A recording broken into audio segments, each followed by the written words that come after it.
Hey everybody, this is Jeremy with Village Redevelopment again. Today we're going to kind of walk through a little bit more of our slant on building solar-powered, energy-independent, sports-oriented, and social communities of my own design. Our original intent was with the sports and social component was more just my general interests, because I want to live in a place that's like that and kind of want to live with like-minded people and hopefully have them be semi-athletic and interested, or at least interested in some of the more the environmental or social components of the buildings that we develop. But I did a little bit of marital and family counseling a couple of years back, and was talking with this really interesting therapist, and we were discussing kind of some of my problems with socialization in the modern era, and he was saying that I wasn't incorrect, that there is an epidemic of loneliness going on that has been further exacerbated by COVID-19 and the pandemic these last couple of years. And I actually saw somebody sent me a link to a Twitter article that said that forward-thinking landlords could possibly be part of the solution by integrating more social components into their buildings. So I wanted to kind of walk through some of the things that we do and maybe why I think that is an interesting solution to part or some of the amount of loneliness and disconnect that is going on in our modern world, and challenge maybe other like-minded landlords or even tenants to search for buildings that do some of the things that maybe we do, and maybe that'll have a nice effect on their lives. So anyways, our spin on what we build community-wise. We built our first fourplex about 3 years ago here in San Diego. It is solar-powered and energy independent, but we also have a heavy emphasis on sports and social components, because that's just a lot of what I enjoy. So for sports, we offer loaner city bikes that our tenants can borrow and ride around, so that they're not always jumping in their car to go everywhere. And they're getting exercise and feeling a little bit better and things like that.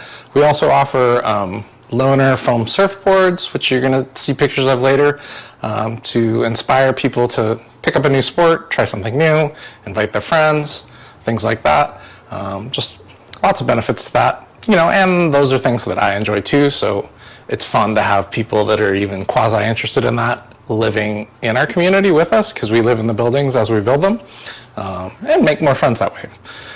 As far as creating a more social environment, which is super important to me, I actually was in the Peace Corps in Nicaragua from 1997 to 99, and one of the things that I missed or noticed most when I came back to the United States was how less social the living environments are, or the neighborhoods are. In Nicaragua, it's so common for everybody to just be in the street in the afternoon, kids playing, people socializing, hanging out on each other's porches.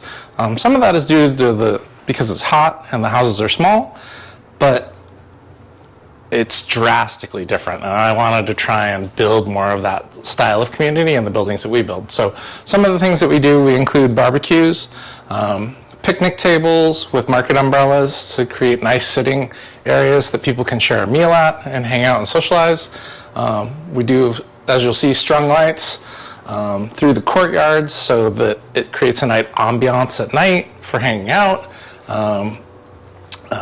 And other activities. We just put in a jacuzzi, a new 6-man jacuzzi, so people can relax in the jacuzzi after a day and get together, hang out, have a drink. We also just integrated different types of outdoor games. So we have cornhole, ladder ball, can jam, and spike ball are the games that we have, and you'll see pictures of that as well. Another thing that was important to me, I like to grow vegetables, so we have some small vegetable gardens that people can use. So we use stock tank watering feeders for cattle, and have those on timers so you can grow your own tomatoes, vegetables, things like that.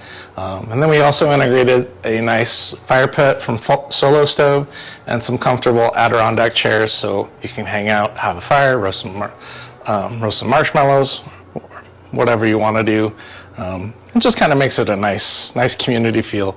And all that really lends itself to just a nice event space for all the tenants and my family to use, to throw parties, hang out, invite the friends over. And I think we give a lot more than almost all of the landlords that I see, especially in this area of town, in San Diego. And then maybe as a third component, being a solar powered and battery backed up community, we're basically energy independent.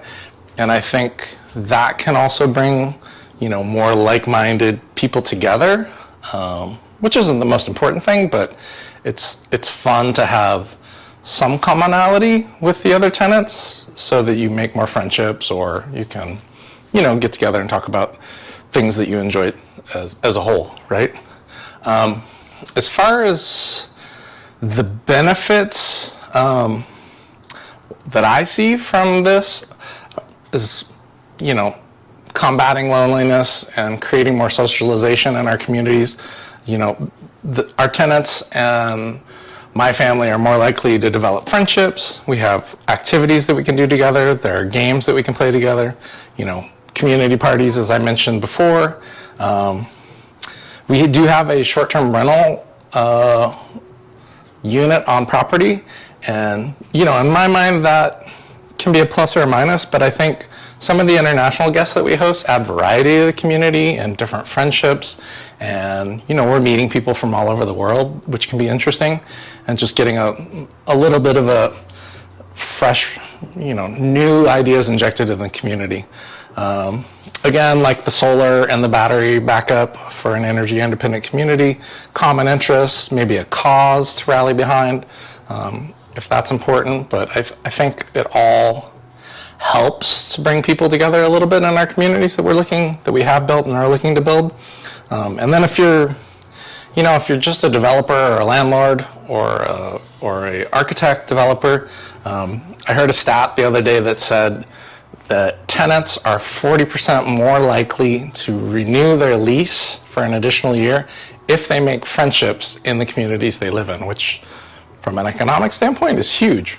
So, a lot of different positives to, some of the things that don't really even cost that much money to put into your community, to make it more fun, bring people together, and, hopefully help them make more friendships, enjoy where they live more, and stay longer, and probably have more respect for the community that they live in. As far as what we would like to do towards the future, I really want to do a mountain community where we would buy 5 to 10 acres and build 3 to 4 houses and maybe some short-term rental stays to up the cash flow and help me drive the rents down for local people, whether that be Airstreams or glamping tents or tiny homes, things of that nature. So we've been looking in Bass Lake, California, Mammoth, and Truckee primarily. And then maybe for the mountain community, integrating electric mountain bikes, electric dirt bikes like Currans, paddle boards, and some skills trails or jump lines so that people can really have fun and ride the electric dirt bikes and electric mountain bikes. And because they're quiet, you can actually have a track or a jump line on a smaller piece of property and not annoy your neighbors, where you might normally have to have 20 or 30 acres if you're riding a traditional gas-powered dirt bike. But these pieces of equipment are so quiet that you could do it on a much smaller footprint and still have a lot of fun. Again, same idea: jacuzzis, fire pits, seating areas for socials, and making them energy independent. That's a must-have for me. I want to try and make all our communities solar powered and energy independent. And whether you believe in solar or not, I think we can all agree that energy independence is good for America and the world. So these are some of my ideas. I think they help definitely combat, if not all, part of the epidemic of loneliness and help bring people together. So enjoy the pictures of the community elements. After this, I'm going to walk you through the community and actually show you how we did it and set it up. And if you have any questions or want to collaborate or co-invest on some of this project or future projects, I can be reached at jeremy@villageredevelopment.com, or my mobile phone is 619-885-8188. I hope you're having a great week, and I'll see you out there making a difference. It's got a nice view though. I mean, we're in the middle of San Diego, but you can see the mountains on most days when it's clear. You're actually up in the tree canopy because we're so much higher. You're not just looking into the cars, and the view's pretty rad. There's our secondary deck.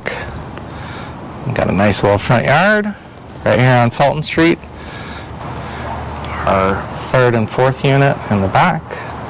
Big nice decks, lots of picnic tables and market umbrellas that don't really cost a whole lot but add a lot of value and just are super inviting to share a meal or go outside.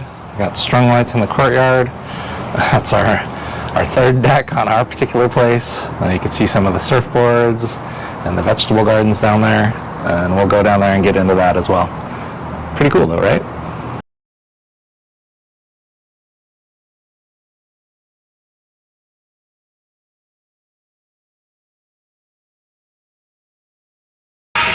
Got some vegetable gardens. It's almost tomato season. Actually, some of the stuff's starting to come out, but we actually are yielding quite a bit of food.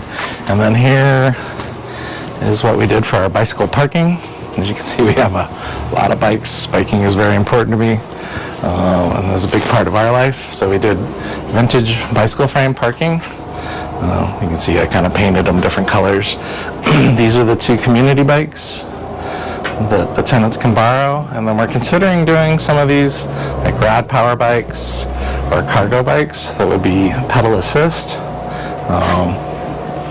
Here's our 10 kilowatt LG, one of the batteries that we have, along with the solar edge system. Again, more vegetable gardens, more vegetables. Mr. Spider. Our community board rack. These are actually the original surfboards because they're foam boards and they're easy to learn on. I've started putting some of my older boards into the quiver, which is cool. And then again, as you can see, just kind of picnic tables, umbrellas, fruit trees. We got a crab apple over here. Nice Adirondack chairs, little fire pit. And then we just put this on the community jacuzzi. So this is a new 6-man hot tub, just so people can come and relax and have a nice time. I mean, it was somewhat expensive, but I think the value that it adds is immeasurable, and I think nobody's going to argue with me for the rent that I'm charging because we're literally to the middle of the bottom of the market. San Diego is not the least expensive place, but I think we do a nice job of keeping our rents fairly low and giving people a lot more for what they're spending. And then over here we started doing games. So we have cornhole, can jam, spike ball, and just kind of a nice area with some seating that you can use and keep it nice and fun. We found this interesting and entertaining. And if you have any questions on kind of what we've done or how you could maybe emulate this or even co-invest with us, I think, the part of the only hang-up is just access to capital. And some of the market is at play because the pricing is so high right now that I think we're going to see some sort of market correction. But this is definitely what I would like to do, slowly but surely, maybe build a community a year or a community every couple of years in towns that, definitely need non-luxury housing that's built with this environmental spin on it, and sport and social spin can make a huge difference for everybody. So if you like what you saw, give me a call, give me a comment. I'm happy to talk to you, and stay stoked out there, my friends.